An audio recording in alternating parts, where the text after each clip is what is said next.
Moving to Live is a podcast about movement and exercise. We bring you interviews with professionals in the movement and exercise field. The goal is to provide information for other professionals and also amateur movement aficionados, people who understand that movement is part of what makes life complete. Some of the people we interview you will have heard of. They're well known in and outside of the movement and exercise profession. Others you may not have heard of, but they have a great deal of knowledge to share. Many people doing the best work spend their time working with people, not working on their social media presence. We're going to give you a chance to learn from some of these talented and knowledgeable individuals, and we're going to learn along with you. Moving to Live podcasts are going to be short. Each interview will be long enough to impart usable information, but short enough to be able to be consumed in a single bout, during your workout, commute, or even during dinner prep. We all like long-form interviews, but time is valuable. Moving to Live wants to give you the option to learn and be entertained without needing to commit 60 minutes at a time for an interview. Give Moving to Live a listen. Check out our sister podcast, FitLab PGH, which highlights people, businesses, events, and activities in the Pittsburgh, Pennsylvania area that make movement a priority. Moving to Live would love to hear from you. Want to connect with us or have an idea for somebody you think we ought to interview? Drop us an email, mov2liv@gmail.com, or connect with us on Instagram and Twitter, both _mov2liv. We're excited to bring you these interviews, and we think you'll enjoy each and every one that we bring you.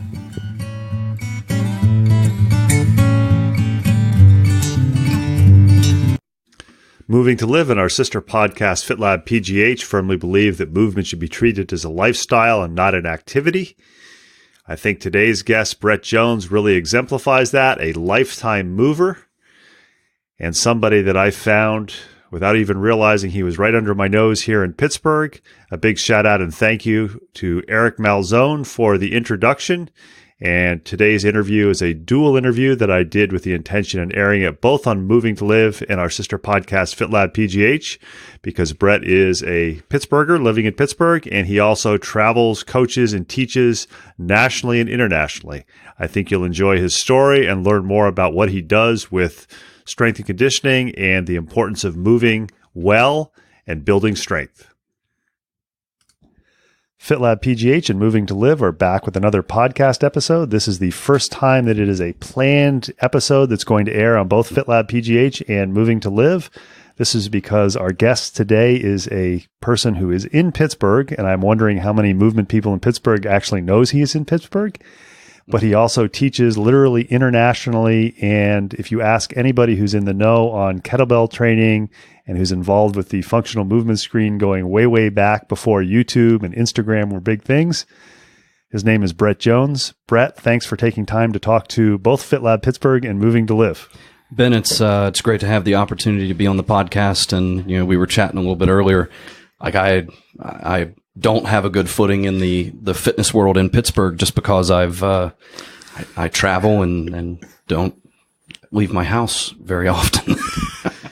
And I suspect anybody who is listening outside of Pittsburgh who's in the movement field has probably run across your name. Some people in Pittsburgh also. But if you meet somebody, and right now we're sitting here and you're wearing your StrongFirst Instructor shirt, and you're standing in line in Starbucks and somebody says, "What's StrongFirst? What do you do? What's your 30-second elevator spiel?" So maybe they'll hire you to do something.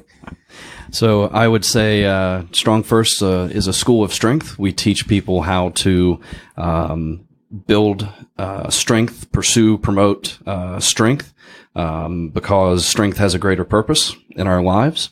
And we use tools like the kettlebell, the barbell, and body weight to teach you how to move better and optimize your strength and performance. And we're going to get more to that in a few minutes. We want to find out a little bit more about how we got to this point sitting in a third-floor attic of an 1890s house. One of the great things about FitLab PGH interviews is sometimes people invite us to their house, and I get to see parts of the city that I might not otherwise be familiar with. Pittsburgh native, or if not a Pittsburgh native, what brought you here? So not a Pittsburgh native, born and raised Roanoke, Virginia. Went to school at High Point University, High Point, North Carolina. Master's at Clarion University up in Clarion, PA. Moved to Chatham, Virginia for 2 years, which is where I met Gray. That was 95 to 97. So Gray Cook, Functional Movement Systems. and went after 2 years there, moved back up to the New Bethlehem area for 8-9 years, out to San Diego for 2 years, back to Pittsburgh for the last 12, coming on 13 years. So it's been some back and forth, been around, but Pittsburgh certainly. I like to joke that why does any male move anywhere? Probably has to do with his significant other. So my future wife was here, so that's where I was going to be. And I'm curious, when you went to High Point University, what was your major and what was your career plan when you graduated? Well, oddly enough, I went for athletic training. So I got my sports medicine degree as planned and worked as an athletic trainer as a grad assistant and then at a military academy in Chatham, Virginia. And then made a shift in 97. I started running a hospital fitness center. And that was really my transition into the fitness world. And it was a hospital fitness center where we had, we were in a PT clinic. So we transitioned a lot of folks from post-rehab to fitness. And in 97, that was a relatively novel thing to do.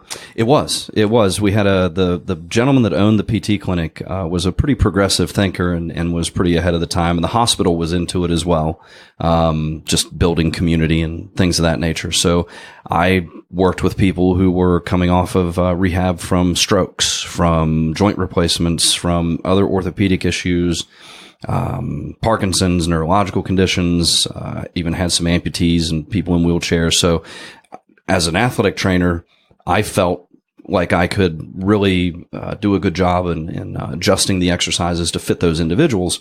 And I didn't know how you were a personal trainer without that background. Like I was kind of thrown into this pretty intense situation and then also got to work with some of the local athletes and things of that nature. So it was 5 years of intense introduction into the fitness world.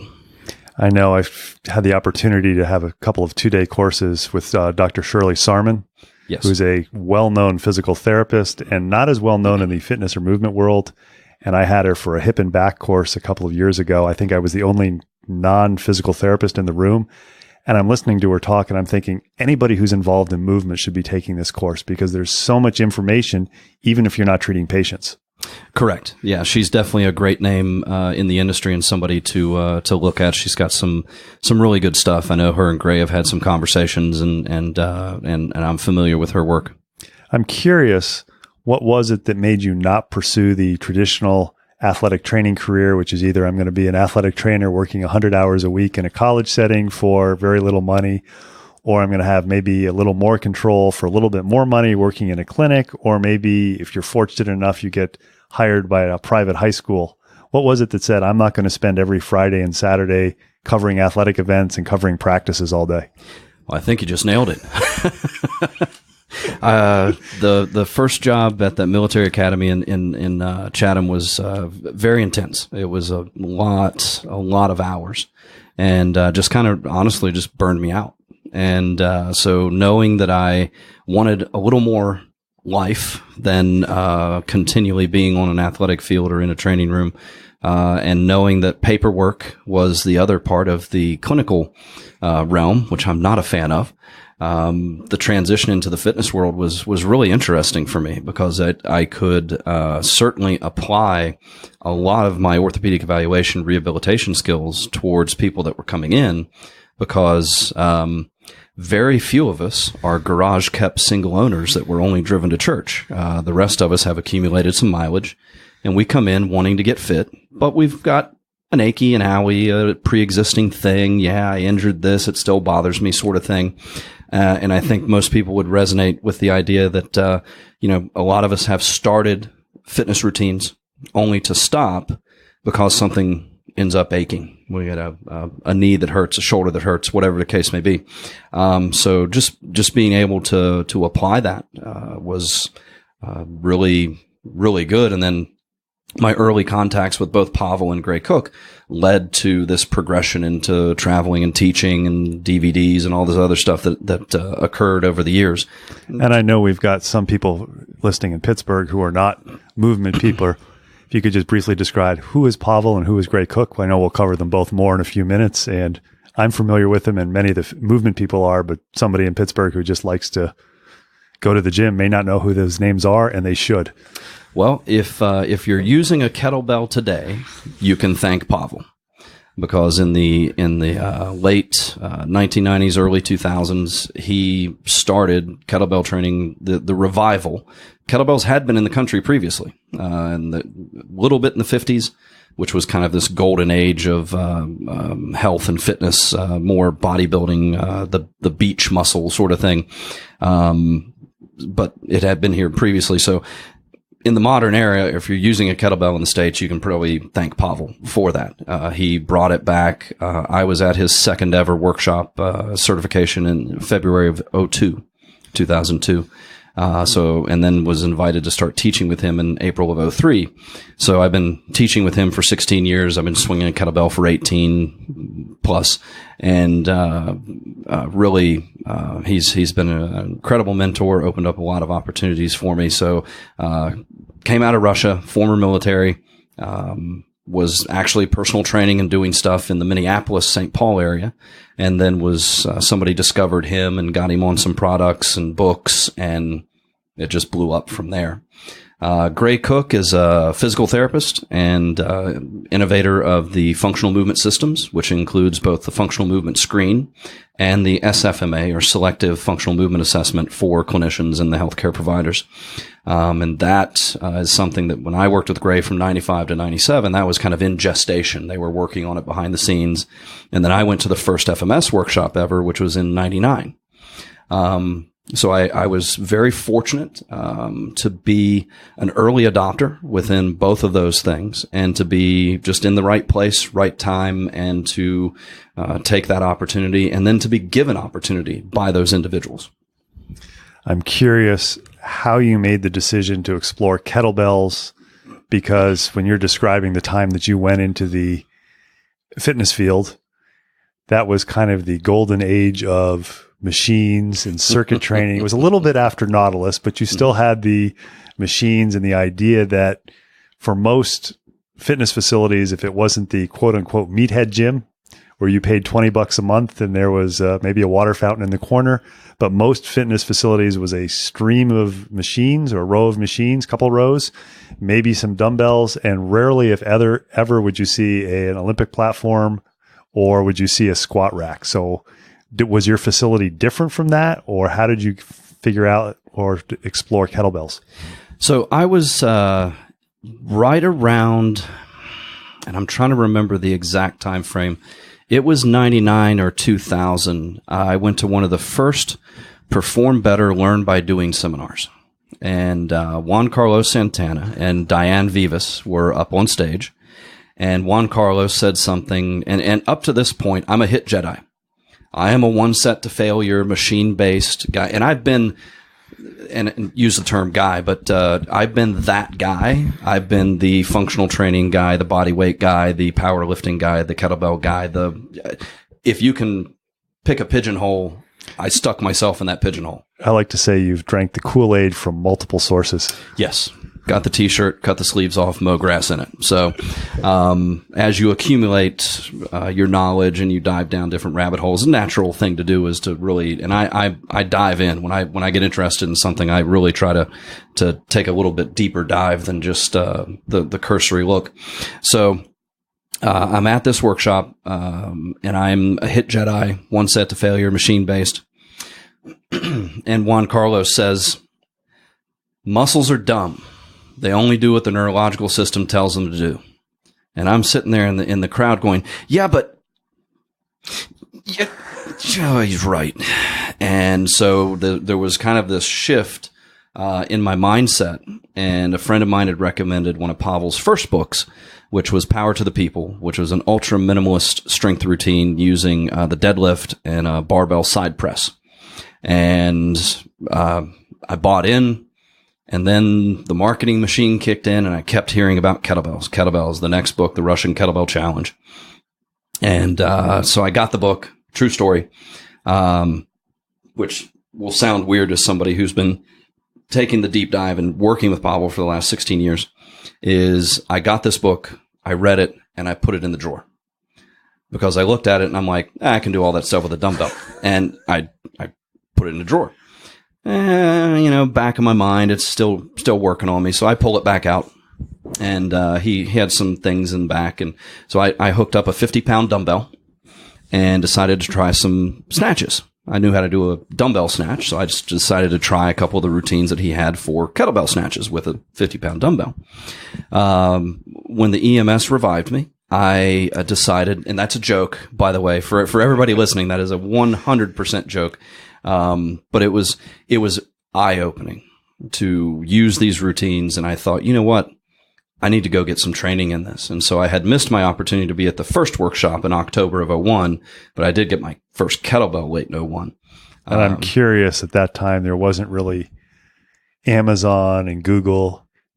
Where did you find your first kettlebell? And do you remember what was the shipping cost to get a 30 kilogram kettlebell shipped to your house? So that first kettlebell is actually sitting right behind you. I painted it yellow at one point so that it would show up better in a photo.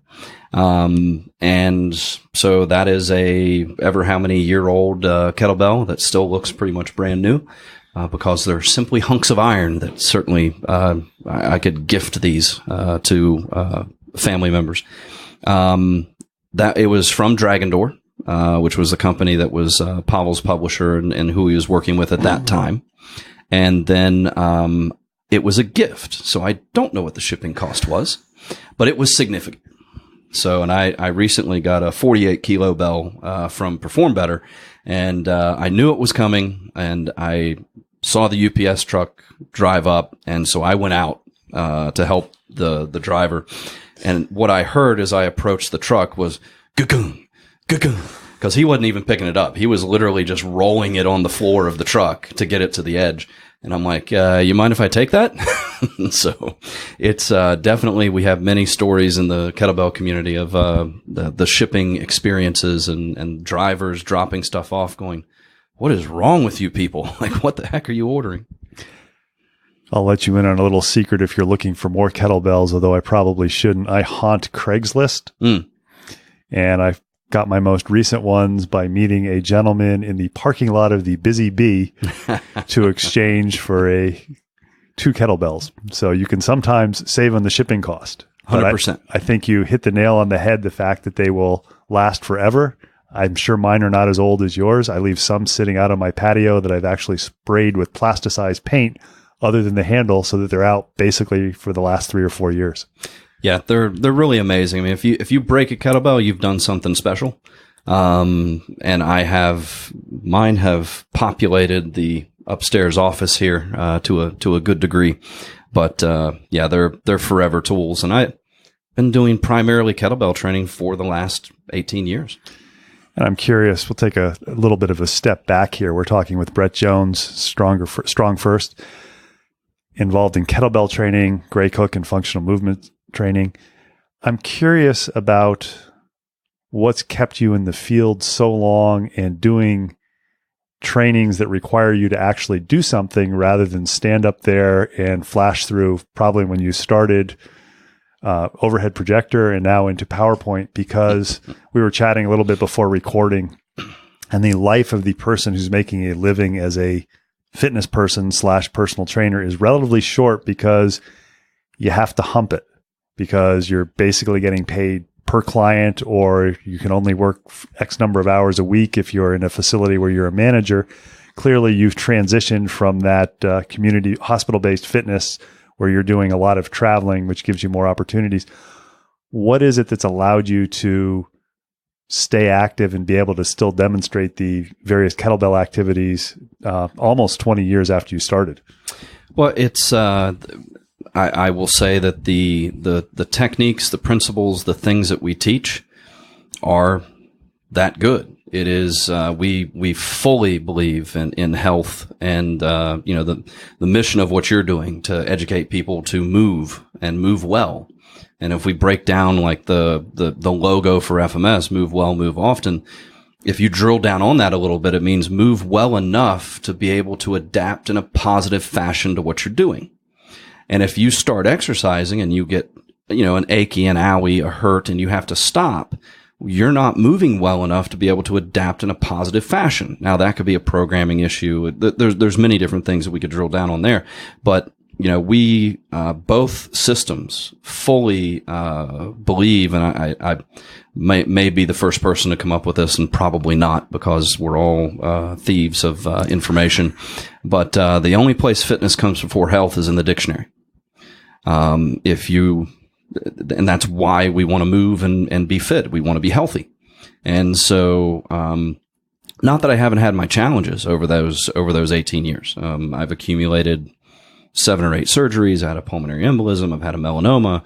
I've had, various things that have happened. I had an L5S1 laminectomy back in 2003. Scar tissue over the last couple of years started to give me some very interesting nerve sensations, which required a little bit of treatment. But the tool, I've never, and I'm going to say this with all honesty, I've never hurt myself with a kettlebell. I have rehabbed myself and come back from various things with the kettlebell. I've had 3 different abdominal surgeries. I didn't ask for any of those. Like, I didn't ask to have a left inguinal hernia. I didn't ask to have an appendectomy. Didn't ask for one of those surgical sites not to heal back right and have a ventral hernia that I had to have repaired. Like, these things were, you live a life, you accumulate some mileage. And I've always been able to successfully come back. And post-back surgery, I went on to powerlift. And in the raw categories, which means belt only, had a best squat of 518, deadlift of 573. That's in competition. That's not in the gym. That's AAU Worlds back in 2007. So I've come back from a variety of things and gone on to use the principles, the things that we teach, set that movement baseline, we move well enough to adapt in a positive fashion, and then properly program and apply the tools. And I've had pretty good success. I'm curious if growing up, were you an active kid growing up, which contributes to you still staying active umpteen decades later? I would say 2 things. I had a fantastic example in my father. My father, 40 some odd years ago, went from a 3-pack a day smoker to running 3 to 5 days a week and taking on a fitness lifestyle where he would get up 4 in the morning, drive to the club, work out, come home, get ready for work, come back at 6, that sort of thing. What drove him to do that? Simply being unhappy with where he was. He wanted to quit smoking, and he knew that exercise could be a good part of that. And he pursued it. And to this day, he's in his early 70s now, still gets to the club 2 to 3 days a week, goes on hikes on the weekend. So I had a really good example from my father, and then I wrestled in high school, which gave me. I'm curious, have you taught your dad any kettlebell exercises? Yeah, I have not. Speaking of accumulated mileage, he has accumulated mileage, and I have clients who do not touch kettlebells. That's part of that. Square pegs don't belong in round holes. So I select the modalities, the information that's going to make the biggest difference to the person I'm working with, and I don't try to apply everything to everyone. And Dad has a few things going on that just make it better for him to maintain his current fitness routine. And wrestling in high school, did you continue that in college, or were you active in college at all? I know as an athletic training student, having been one myself, you have to make a conscious choice to do that because it's very easy to just say, I'm going to fall into the college experience. Yes to all of the above. I did not continue with wrestling because I wasn't that good. So I was a little bit of a strong kid and certainly did well in certain aspects, but it wasn't anything that was going to take me into college. And I had actually had a back injury wrestling in high school that it was just kind of one of those better off to move on sort of things. And while I did enjoy working out and doing things like that, my college experience was we were an internship program for the first 3 years. And so either 1,800 or 2,400 hours of observation, clinical experience, depending on when you were in the internship. Yes, and I actually accumulated over 3,000 in the time that I was there. So I was busy. And kind of going back to the example I had from my father, my grandfather, just my family in general, you do the work, you put the hours in. And athletic training, as you know, first to show up, last to leave. Do the work, what needs done, whatever that may be. And so I brought that with me. It certainly bought into that in my college career, and worked a lot as I progressed there. And then, I put in a lot of hours with the athletic training, and lost my way from a fitness standpoint, which is unfortunately fairly common in that field. Yes, because there's an old joke: the mechanic's car gets fixed last, and you begin to treat yourself that way as you get into that field, because you're so busy doing for others and managing this situation that your self-care goes out the window. Do you think that had anything to do with you getting out of doing the athletic training and moving more in the fitness realm? At some level, you recognize that, this is not something I can maintain long term, or do you think it was more you were looking for something different? Somewhere in the middle. Certainly lifestyle, and I'm still not good with work-life balance. I still work too much. Now I'm going to say that's a secret to success. You got to put the work in. But I may overdo it from time to time. But definitely a lifestyle aspect was a big one. Any long-term movement goals that you have now that's just like, okay, I'm approaching half a century, but I'm still moving, still fairly strong? Anything you're saying, boy, this is something I want to take on before I go to the big guy in the sky? So my goal for this year is, Pavel wrote a book called Simple and Sinister, which is a minimalist kettlebell program, kettlebell swings and get-ups. And he has a simple standard and a sinister standard.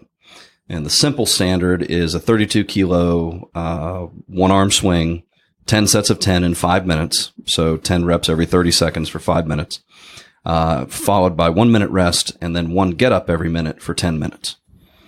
So I'm currently training for the sinister standard, which is the 48 kilo bell for the 100 swings in 5 minutes, 10 every 30 seconds, 1 minute rest, one get up every minute for 10 minutes. So that's my current training right now, is to achieve the sinister standard. And I know people can pull up YouTube videos, or they can pull up Instagram videos and see everybody and his brother demonstrating their new PR.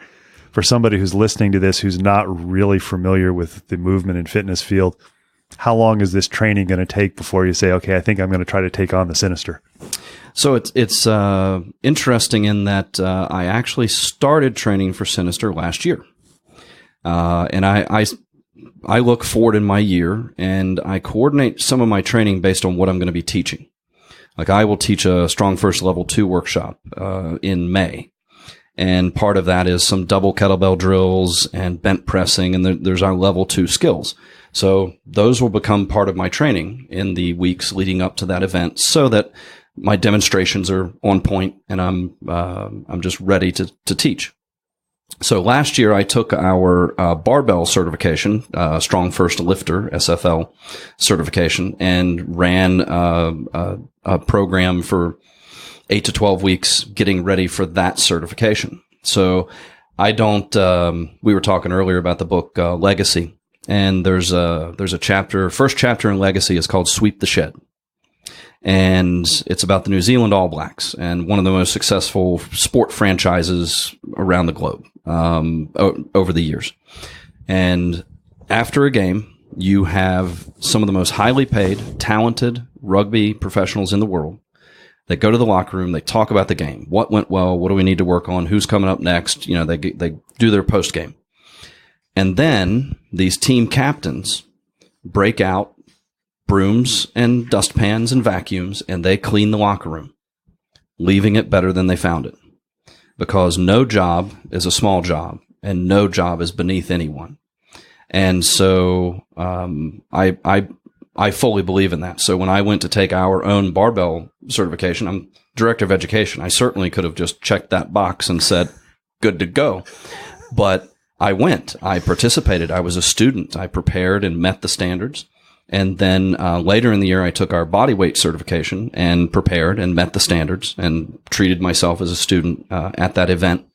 So there were kind of 2 or 3 different phases to my training last year. The overriding goal was sinister, and it didn't happen. And it didn't happen because later in the year, when I was like, okay, This is the X number of weeks, months that I'm heading towards that goal. I started to recognize that I was on the wrong path. I was not, I needed to shift gears. And so I took a little bit of time in December to, I'm not going to say rehab, but just decompress, let my body catch up a little bit. And then my training's been going pretty well this year thus far to get towards Sinister. We're talking with Brett Jones. He is the Director of Education for StrongFirst and very involved with functional movement systems. Both of the companies that you're involved with, I know that when people go and take these trainings, this is not a sit alone or sit there and listen and take notes and then go back to your facility and all of a sudden you are the quote unquote expert in your facility on whatever it is you're teaching. Was this, when you were working with both of these companies, and I know you were there almost from the beginning with both of them, was this something that it was a conscious choice of saying, we're going to train movement professionals who can actually do this? And kind of as a follow-up of that, what about somebody who is a movement professional who maybe has some physical problems where they're not able to do some of the activities? So I guess the first question would be, was this a conscious choice with both companies to say, we're going to do practical skill-based certifications where people can not only teach, but they can also do? 100%. There's an old joke that in theory, there's no difference between theory and practice, but in practice there is. And so we were coming out of a phase, or the industry had shifted to a point where it was a lot of the online test or the, go pay your money, take the multiple choice test, and then you're certified and whatever. Kettlebell training, you have to be able to effectively do it and demonstrate it. And so we have testing standards both for technique and for conditioning. And the conditioning standard is there to make sure you've put your time in. You've done your practice and your due diligence coming into the certification. And the certification, level 1 certification, for example, is a 3-day experience where there's 6 different, in addition to all of the reps that you're doing to practice the skills and the corrections and the drills that we use. There are 6 different practice sessions, plus a grad workout, plus the snatch test. It is an intense 3 days. And we expect that of folks. We want you coming out, and people compare it to some very transformative experiences that they've had. It is an intense setting. Quickly to your question on the medical end of things, we do provide medical exemptions where needed. If you have a history with your shoulder where you can't go overhead, we can work with that. We have our 1-day courses that do not require testing, and they're not certifications, but they're 1-day courses where you pick up a lot of information and education on our various tools. Within the FMS end of things, the light bulb moments when personal trainers, physical therapists, PTs, chiros, don't know why I said physical therapist and PT. Personal trainer? Yeah, I'm trying to avoid that one, but fitness folks, personal trainers, all that stuff. The light bulb moments when you screen them and they realize what they can't do, what they assume, and I like to refer to it as the matrix effect, that we all see ourselves as this residual self-image, basically. And if you've seen The Matrix, you know the moment I'm talking about when they drop him back in the program and Morpheus explains, look at yourself. This is your residual self-image. We pretty much freeze frame ourselves at what we considered our best moment. And that's our residual self-image. We see ourselves still capable of X, Y, and Z because that's what we were once able to do. So shining a light on the fact of, where you are and a positive direction of where we can take you is really was one of the goals. And we want practitioners that have had that experience, and so they can share that positive experience and move forward with their clients and students. It's interesting when you say that. I know that we talked a little bit. I had herniated a disc, and I had become quite deconditioned because of multiple eye surgeries over the previous years. And a friend and colleague of both of us, Dr. Pete Thomas, when I went to see him for some post-rehab work, said, you have to remember you're not at that level. And rather than saying, I can't do this or trying to do this and getting hurt, back it off and build it up. And although intellectually I could articulate that to other people, it had never occurred to me. And when he said that, I remember the light bulb going on. It's like, oh, Well, I'm not capable of going out and riding 45 or 50 miles. No wonder my back hurts when I try to do it. And I took literally 8 or 9 months to get back to the ability to be able to do that. And I can still remember riding down the road and coming to a hill and thinking, I don't know if I can do that. Whereas after getting better conditioned and taking those step by steps, the image of what I was is now the image of what I am. And it was an eye-opening experience, and I'm appreciative of somebody pointing it out to me, because sometimes the mirror is dark when you're looking in the mirror. 100%. Rationalization and opposable thumbs. That's pretty much what identifies us as humans. And it's a powerful lesson. I've had to do it multiple times, of stepping back, kind of quote, starting over. I refer to it all the time when I'm working with personal trainers, fitness folks, or rehab folks. I like to say, meet the person you're working with where they are. I'm not going to come get you. I'm not one of those guys that's, I'm not the motivator. Like, I'm not going to yell. I'm not going to scream. I'm good. Like, if you want to do this, cool, come along for the ride. So I'll meet you where you are. And that means a good needs assessment. That means a good screen, blah, blah, blah. You'll be amazed where you can take yourself and others if you'll just meet them where they are. And I think one of the trends right now in the fitness world is this aspirational thing. Like, there are these fitness folks who they want to be aspirational. They're trying to set this image or this thing that they think people will aspire to. I personally do not need that. It actually somewhat irritates me. So I think meeting people where they are, and doing a good job of bringing them where they want to be, really much better direction. I know this is somewhat controversial for people, and we've talked about this before we started recording. These are both podcasts that believe movement should be treated as a lifestyle. People who are not active recognize that they need to. How do they find somebody who's qualified to teach them? Because for you and me, it's literally decades where it's natural for us to move. We try to find different ways to move, and basically our bachelor's and master's degrees were all around how to make yourself move better and understand what the body does. And what we deem is completely normal, and we could probably sit here and talk about the Krebs cycle. Neither of us wants to do that. Please. Somebody who is looking at Christmas time just passed, we're doing this in late January, and they're going, I set this New Year's resolution, but I didn't really do it, but I need to do something, but I don't know where to go. So how do you find somebody who's qualified? Because I suspect we could get on the internet and probably find 15 or 20, we'll just call them personal trainer or fitness certifications. And then if you get into specific exercises, kettlebells, suspension training, weighted barbells, dumbbells, et cetera, there are literally thousands of certifications. So how does somebody figure out, from your experience, if somebody asks you, how do you find somebody who's qualified to teach you to move? So and I'm going to be, this will be one of my violently self-serving moments. I'm going to say an FMS and a StrongFirst professional have checked some boxes. Now, I would add to that, I like kind of the big four in my mind, the big four, and there's others. There's ISSA, but the big four in my mind are ACE, NSCA, NASM, and ACSM.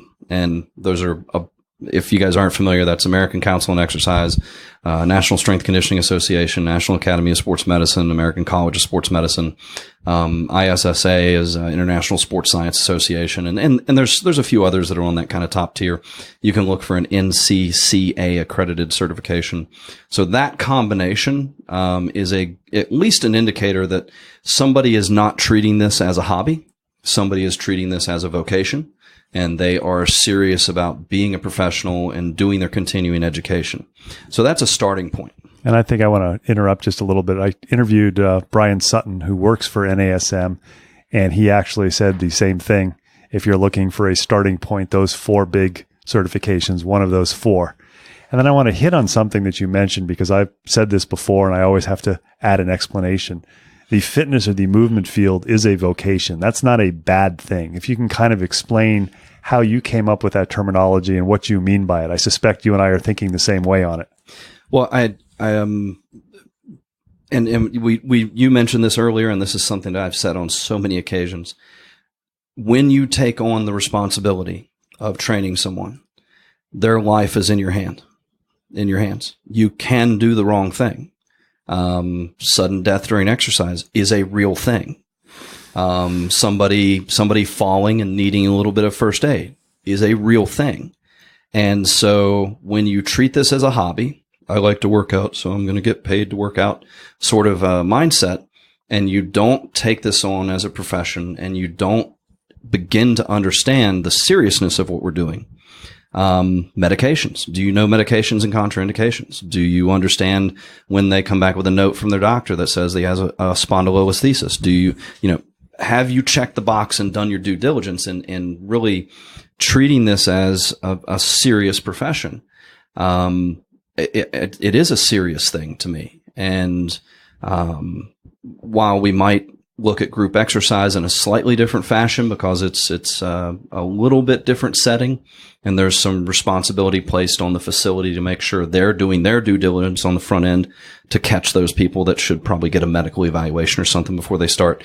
As a personal trainer, strength coach, I certainly feel that this is something that I think will end up with licensure. I think we'll end up with actually treating this as a career. My wife is an LMT, massage therapist, for 20 plus years, and massage therapists went through licensure a while back. And they did that to not only protect the massage therapist, but protect the people that are receiving those services. So I think there's a way to turn the corner and treat this as a serious career. Typical career span in the fitness world, 18 months to 3 years. It is a high burnout, high turnover thing. People that get in and think I'm going to make a bunch of money, get ready to grind. I think it's interesting that you mentioned that, because a lot of people that you talk to say, I get in it because I like to work out, and then they don't work out because they don't have time. Yes. I think what is not being said that people need to think about is when it turns the corner and becomes a profession, and a mutual acquaintance of us, Eric Malzone, is involved in working to help make that by teaching people to market themselves properly. That's going to be a big change for a lot of fitness facilities, because a lot of them rely heavily on people who are not full-time employees. They are guest instructors, if that's the terminology, or I don't know what the terminology is, part-time. There's been a shift in the industry from both a studio mindset and a big box gym mindset. I don't know that we'll ever fully get away from people being part-time employees, just because of offering benefits is such an expense to the facility. But most facilities now will no longer do subcontractors; they will do employees.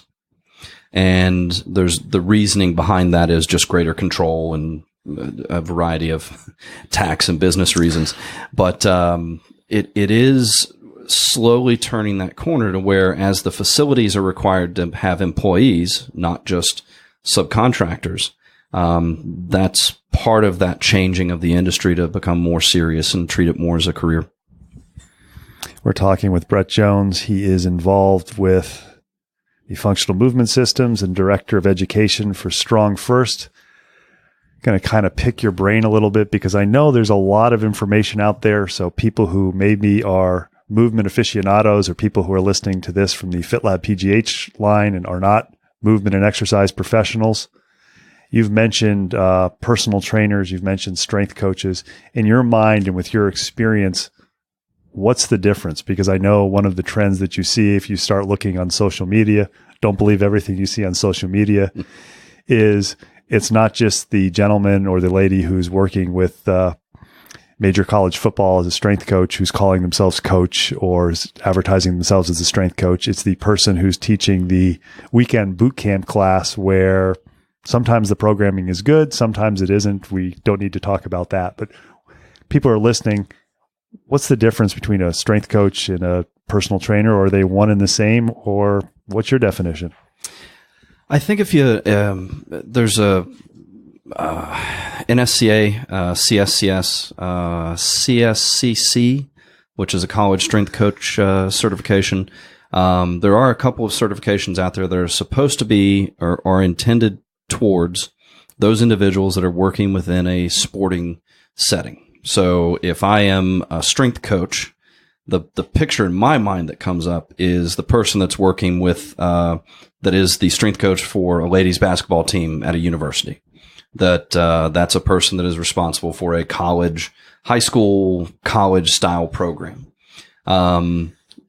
The title coach is one that is easily given to a variety of individuals. And, I certainly had coaches in my various sports. And the idea of a coach and being somebody who's, teaching and, assisting in development, is appealing from a personal training standpoint.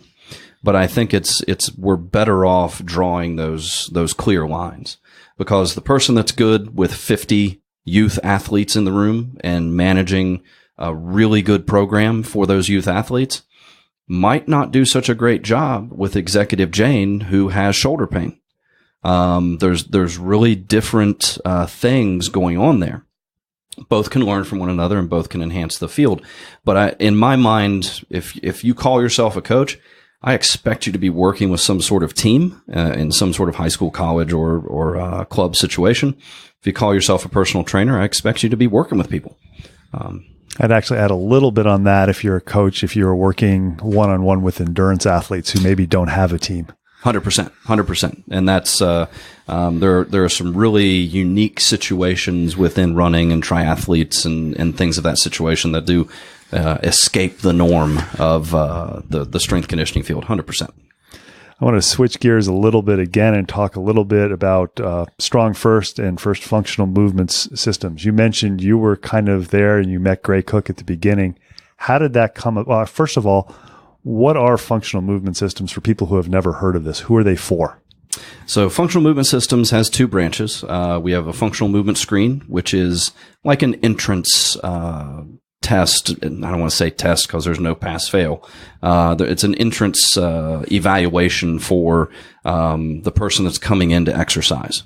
So again, I want to be sure that you move well enough to be able to adapt in a positive fashion to the stress I'm going to place you under.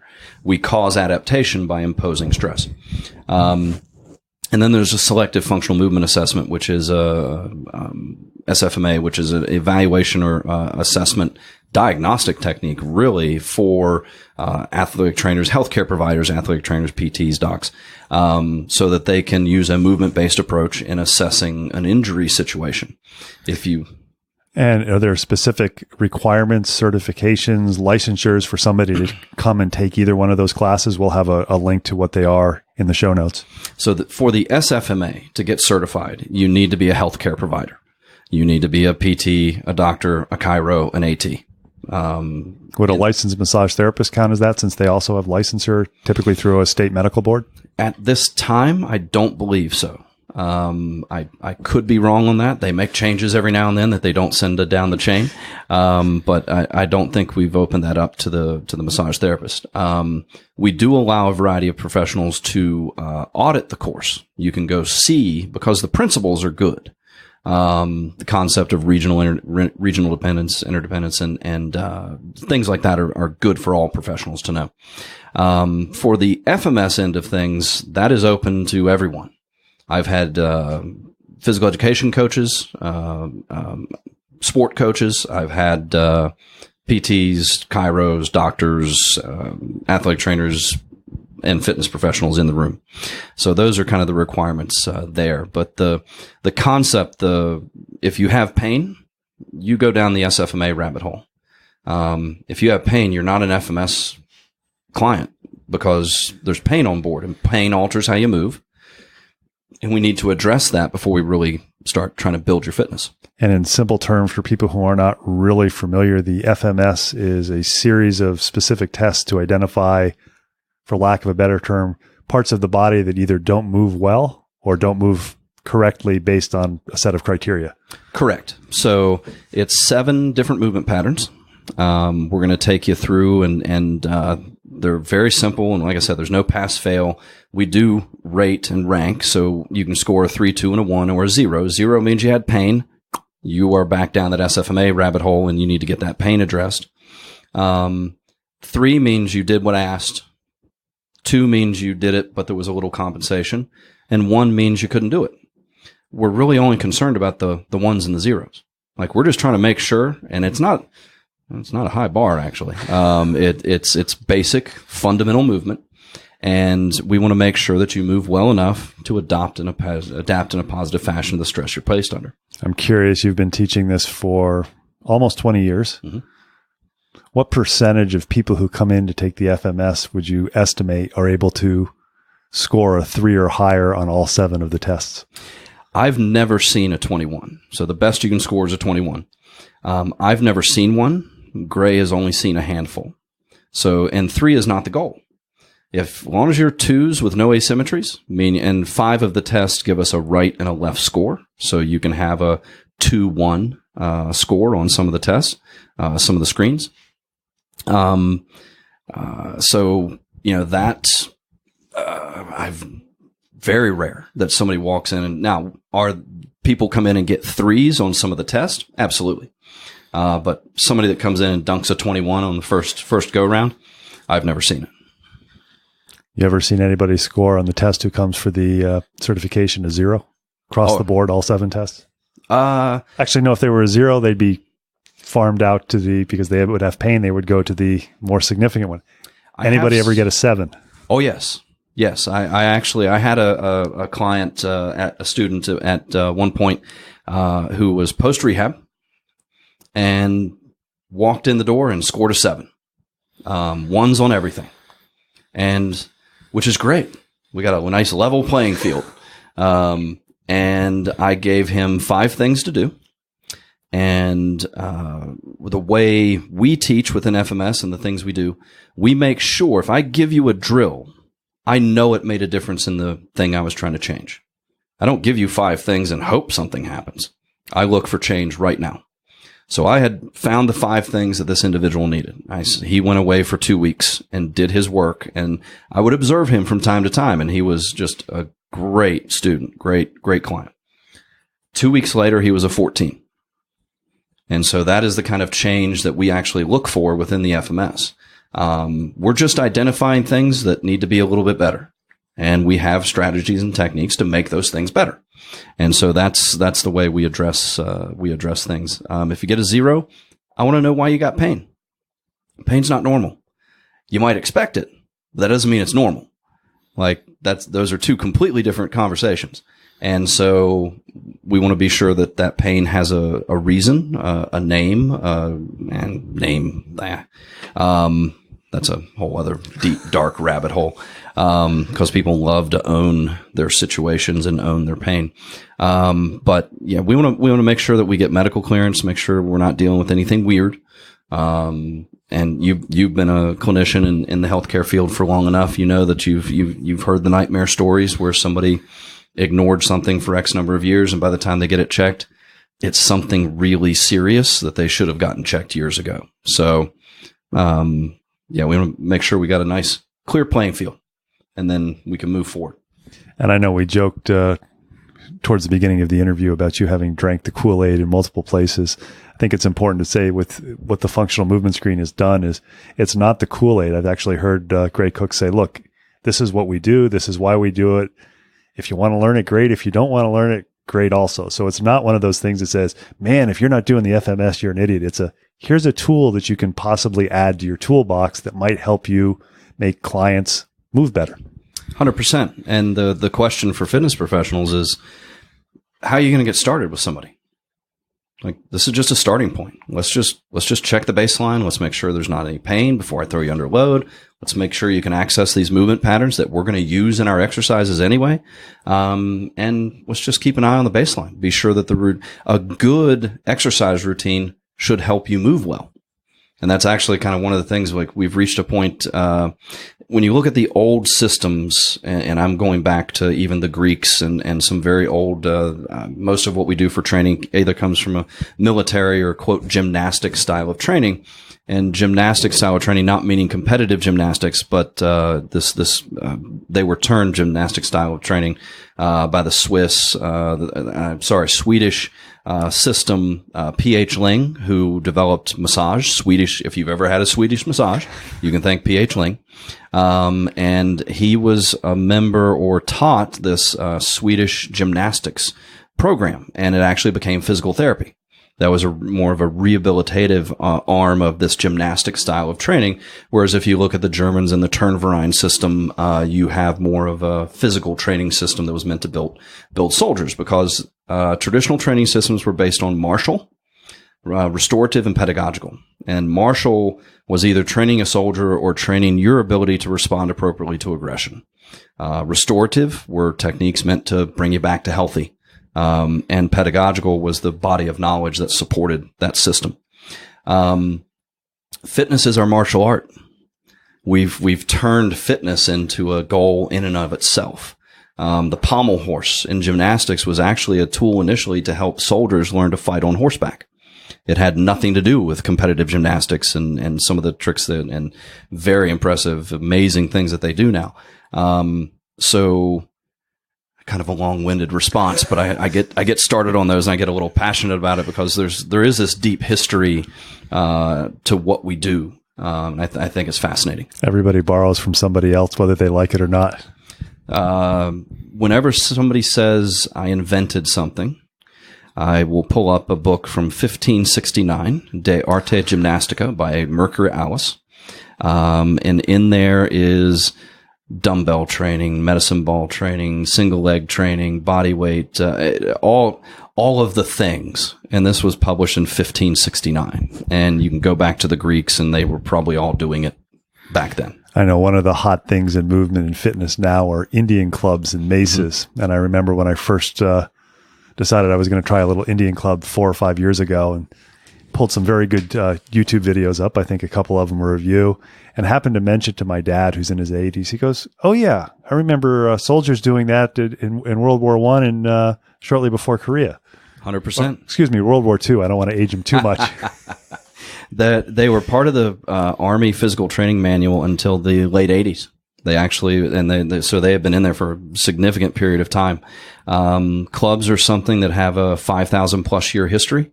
The traditional name was Indian War Clubs. They were a martial component to some of the training systems coming out of India. So when we say Indian War Clubs, we're not saying Native American. It's from India, and they have a tremendous history, and I use them still.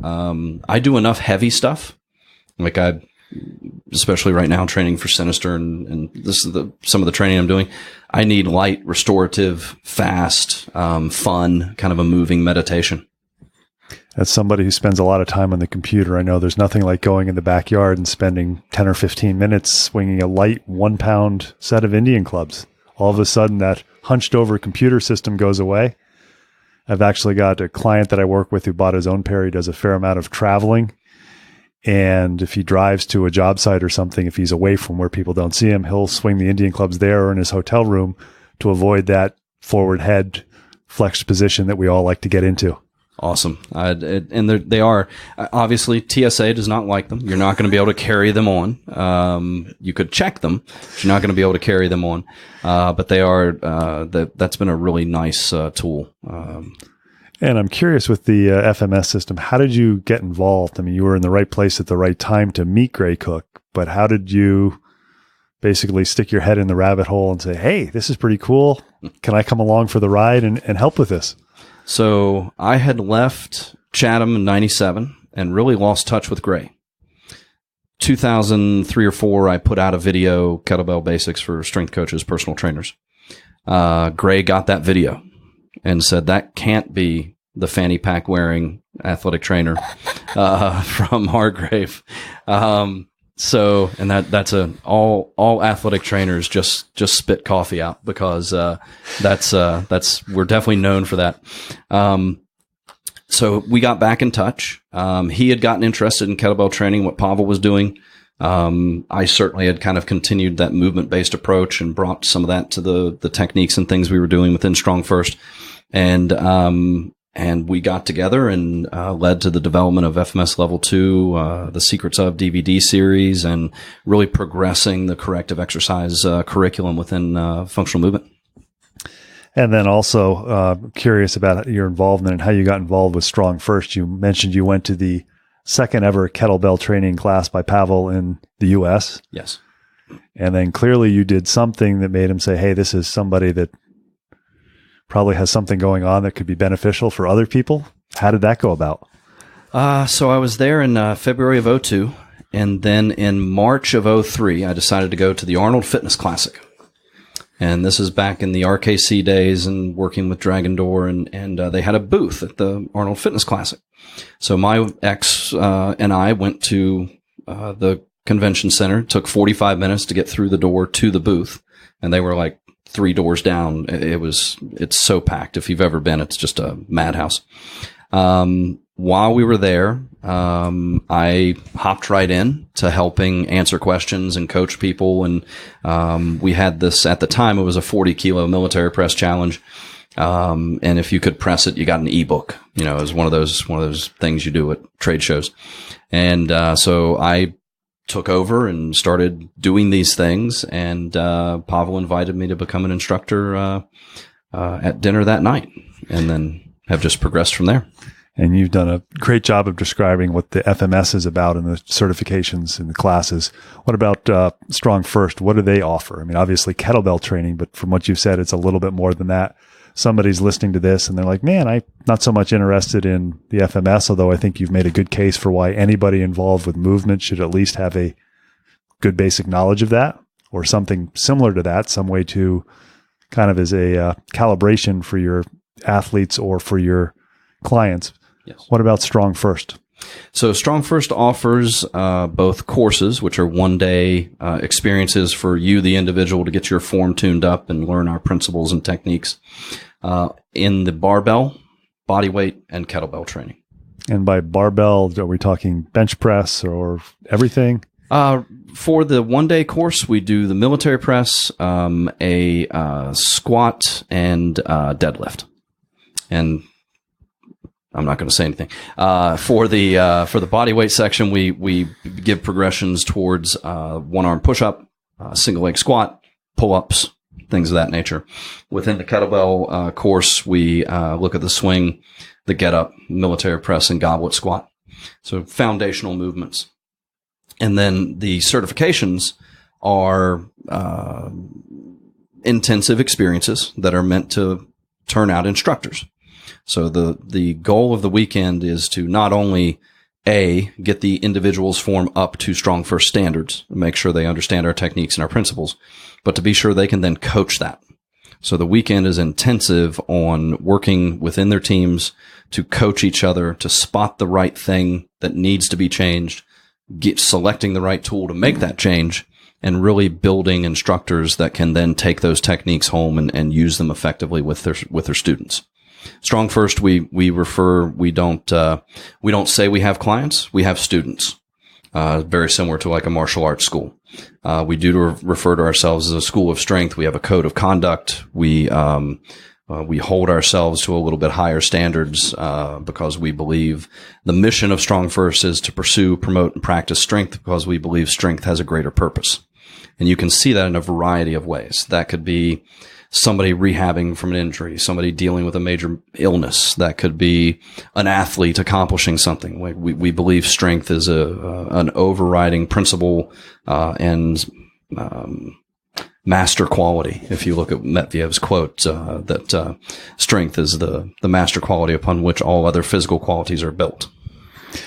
I'm curious. I know that many fitness facilities like to offer kettlebell classes. Is there something in StrongFirst that you talk about this as far as a recommended max number of clients or customers in a class?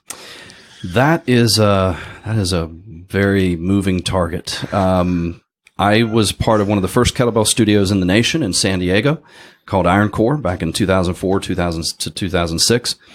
And we would have 5 people sign up online and 15 to 17 people show up for class. And when you're a struggling studio, you're not turning people away. You go ahead and make the class work. And so there are effective techniques to work with a variety of individuals. Of course, space is a primary concern. Can you safely get everybody in this space and perform these exercises? Some kettlebell drills take a little bit of a footprint to do safely. So it's really dependent on their space and their experience as an instructor. And then, pardon me, within the group fitness field, it's very interesting because you have the ideal situation where people sign up to participate in classes and they actually have to go through some sort of screening process or learning process. Even at this studio in 2004, we would bring people in. If you wanted to sign up, you had to show up for a Saturday 2 to 3 hour session where we looked at how you moved. We taught you the basic techniques so that first time in class, you're not learning how to deadlift a kettlebell or do a get up. So that's the ideal world where you've kind of pre-screened people. You can communicate with that instructor and say, hey, Bob or Judy's coming in and watch out for this. We found this in their eval. Pardon me. The less ideal situation is where it's a consistent group. The same 5 to 10 people are showing up for their 5:30 class every night. And so you can progress those people in a different way. And the thing that happens most often is the class where you don't know who's coming in the door. You're just going to get 5 to 10 people. Could be their first class, could be their 100th class. You just don't know who's walking through the door. That becomes very challenging as an instructor. And the skill of an instructor to quickly screen the room, spot somebody that might be doing something not great, and offer a regression. Hey, swings are looking a little bit off today. Do me a favor and just deadlift for this segment. And you just make a quick change and make sure that individual still gets their session. They're still part of the class, but you're able to progress and regress 1 to 2, 3 steps, any drill you select for your class, so that you safely work with those folks. I'm going to ask a question that I suspect will be a hot button with you because I have, through my experiences, given my age and also just looking around and being curious there, it's not uncommon to walk into a facility that has kettlebells and the heaviest kettlebell is 15 pounds. Or I know Pavel's kettlebells are in kilograms. Comments on that? I know I'm putting you on the spot, and if you don't want to say it, I'll edit this out. Well, for a lot of facilities, it's a safety thing. They may not have instructors and people that are skilled in teaching it. They want to simply be able to say, we have kettlebells. And so they buy some light ones, knowing that there's just reduced, we're going to call it risk, in having those light kettlebells. So in some cases, it's a really good decision by the facility. They don't have the professionals who are skilled in teaching that kettlebell techniques and tools. So there's times where I'm like, good decision. Like that's exactly what you should have done. Hopefully that's a facility that maybe it generates some interest and they look towards getting a kettlebell instructor and somebody that can come in and really build a program around that. We have a joke about our SFL standards, our StrongFirst lifter standards, and you can look those up on strongfirst.com and look at the SFL. Pavel has a joke that if you can meet these standards, and it's a 2 times body weight deadlift and a couple other things, but he has a joke that the StrongFirst, the SFL standards don't mean you're strong, just means you're not weak. And so we expect people to build strength. And that's an interesting thing for folks because people perceive weights differently than real life. Like people will lug around their 30-pound kid, but be afraid to pick up more than a 10-pound dumbbell. Like there's a disconnect there. You're throwing around, you love to garden. So you're picking up 25 to 50-pound bags of whatever to garden and do whatever with. But again, a 25-pound dumbbell is frightening. So obviously a skilled instructor building strength with the proper techniques and principles can take you to building much higher levels of strength. Somebody's listening to this with StrongFirst and the kettlebell training, the one-day courses. Mm-hmm. We've talked a fair amount about various fitness and movement facilities. I'm sitting here with you in your office and you've got 6 or 7 kettlebells, and I suspect that you don't always go to a facility, that sometimes your workout takes place here on the 3rd floor. Your wife and kids may say, hey, stop, Dad, you're banging the kettlebell too hard. But it has the unique ability that with 2 or 3 kettlebells, the weight or mass, depending on the person, you can get a pretty good full body workout. Would one of these one-day StrongFirst classes be good for somebody who says, man, I want to learn more about this and I want to be able to do it at home because I'd rather spend whatever the cost is for this rather than the cost of a gym membership every month?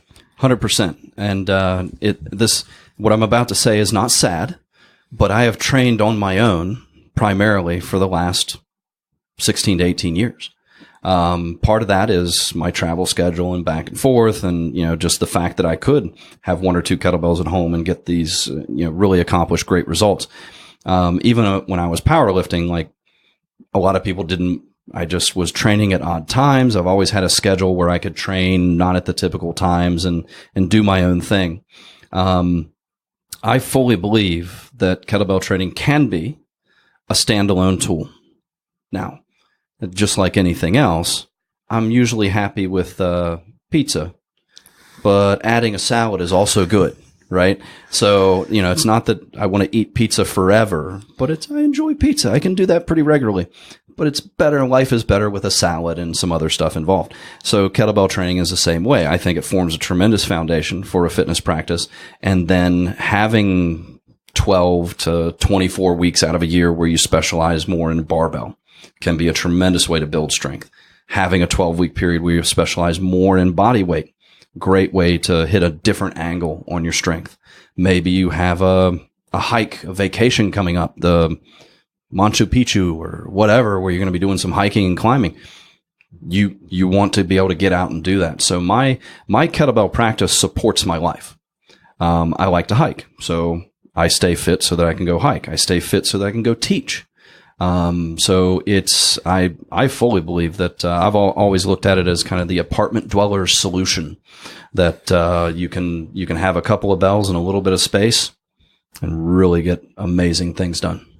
We're talking with Brett Jones. He is the Director of Education for StrongFirst and an advisory board member for Functional Movement Systems. I'm curious, we've alluded to a little bit in the recording and also talked about it prior to recording, the fact that you do a hell of a lot of traveling for your teaching. I do. How do you prioritize the movement? Because having done a fair amount of traveling, not close to you, I know that sometimes, especially when you're going internationally or across the country to California, and you land, the last thing you want to do is some sort of movement. How do you manage to make that a priority? Because it's really easy to say, nah, I'm just going to go have a beer, or I'm just going to go to bed. Through FMS, a group called Ground Force Method, which teaches body weight movement skill, and StrongFirst, both our joint mobility and relaxation techniques. I have a wide variety of things that I need no equipment for, that I can. I remember landing, and I was teaching in Amsterdam, and I remember landing and going to the room and doing a movement practice right there it was actually a pretty good sized room for Europe, and doing a movement practice to shake off the trip. I'm also very fortunate in that usually I'm going to teach something physical where I am going to be demonstrating, I'm going to be moving anyway. So that helps to a certain degree, because I'm also demonstrating how to not do things. And so, it's a wide variety of things that I'm doing. And then it's usually 10 hours a day of teaching. And, so there's a lot of mental and physical, work that goes into my teaching days. And so, that's how I do it. I can get up in the morning, do a little 15-minute movement practice, boom, ready for my day. Then I'm going to go do something typically pretty physical for the rest of the day, and then hit repeat for the next day. I'm curious, and I'm asking this because I've got a good friend in the industry who shall remain nameless, who managed to fracture his foot while demonstrating a drill at a training that he was done. And essentially, not the smartest thing, but he sucked it up and finished the day. I'm curious, have you ever injured yourself while doing some of the teaching and realized as you did it, oh crap, this is going to be a rough day or a couple of days? I have never injured myself in the process of teaching. However, I have had days where I've had nerve pain from that scar tissue and stuff from my back. I have a situation with my right knee where I've got 6th grade. I tore my MCL, and then I had a cartilage tear, and so it'll swell up and get irritated from time to time. So have I gone into certain workshops either getting flared up from the travel, because you spend enough time on an airplane, you realize just how not good those things are for your health. And so, I've gone into situations, and what's really amazing is I've gone in to teach kettlebell training or FMS, and I feel better by the time the day is done. Our techniques, our principles, the things we're doing are actually very effective for having a great movement practice and movement lifestyle. I think that's a great final statement to really bring home FitLab PGH and Moving to Live movement. It's a lifestyle, not just an activity. Brad, I want to thank you for opening up your house and taking time to talk to me. 100%. Ben, it's been great. Look forward to future opportunities.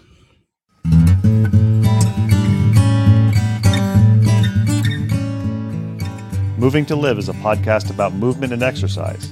We bring you interviews with professionals in the movement and exercise field. The goal is to provide information for other professionals and also amateur movement aficionados, people who understand that movement is part of what makes life complete. Some of the people we interview you will have heard of. They're well known in and outside of the movement and exercise profession. Others you may not have heard of, but they have a great deal of knowledge to share. Many people doing the best work spend their time working with people, not working on their social media presence. We're going to give you a chance to learn from some of these talented and knowledgeable individuals, and we're going to learn along with you.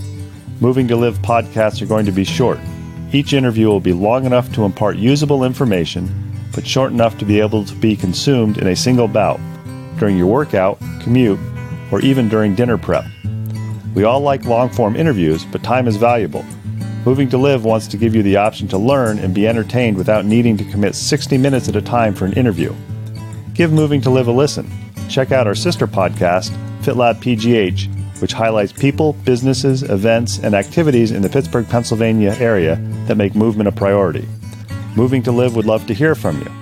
Want to connect with us or have an idea for somebody you think we ought to interview?